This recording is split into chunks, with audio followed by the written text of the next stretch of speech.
আমার সাজানো বাড়িঘরকে ভেঙে চুরে বাবা শেষ করে দিল।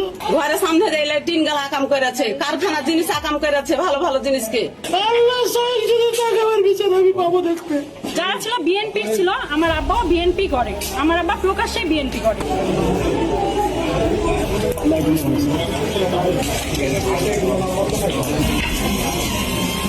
আমি লিখ ভেঙে দিত, জামাত ভেঙে দিত, আফসোস ছিল না। তো বিএনপির বাড়ি ভেঙে দিলে না, এতে ব্যক্তিগত গ্রাজে, এটা একটা যুক্তির কথা হলো। আমি ৭৭ সাল থেকে দল করি, সাধারণ সাহেবকে ফোনও দিলাম, কই এখন পর্যন্ত কিছু সারা শব্দ পেলাম।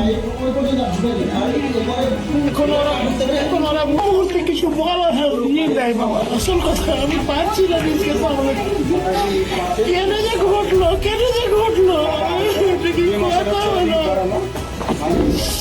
ঘটার একটা যুক্তি থাকতো, কিছু থাকতো, বাইরে থাকতো, তো আমি বেরিয়ে দিতে পারতাম। আমাকে কিছুই ভালো লাগে না।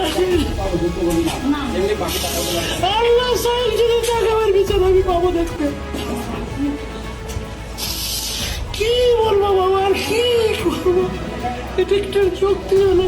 আমার সাজানো বাড়িঘরকে ভেঙে চুরে বাবা শেষ করে দিল। ব্যক্তিগত আক্রোশ থেকে ওনারা আসছে যে আমার আব্বা আমার ভাইরা সবাই প্রতিষ্ঠিত, যেভাবে হোক আমাদের হাঙ্গা করে কিছু একটা করবে। যেহেতু আজকে শেষ সুযোগ, আমার ভাইরা চাকরির সুবাদে যে যেখানে ঢাকাতে চলে যাবে, ঢাকার এক এক জায়গাতে ওদের সুযোগ যে হ্যাঁ আজকে যেভাবেই হোক আমার কোনো ভাইকে হোক বা আব্বাকে হোক জখম করে কিছু একটা করবে, যাতে গ্রামের পরিবেশে গ্রামের মতোই তারা এইভাবে অত্যাচারিত নিপীড়িত হতে থাকে। যারা ছিল বিএনপি ছিল, আমার আব্বাও বিএনপি করে, আমার আব্বা প্রকাশ্যে বিএনপি করে।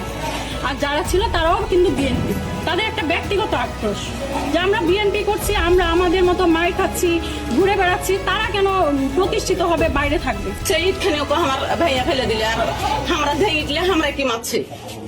ঘরের সামনে দিলে টিন গালা আকাম করেছে, কারখানা জিনিস আকাম করেছে, ভালো ভালো জিনিসকে। কেমন হারা বাহির হবো। আর কি নিয়ে এসেছিল হাতে?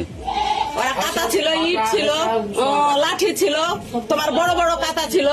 মেম্বার দেখে দিচ্ছে, মেম্বার নিজে দেখে দিচ্ছে, ইশারা দিচ্ছে, এমনে সান্ধাইতে কইছে, ও মনে সান্ধাইতে কইছে।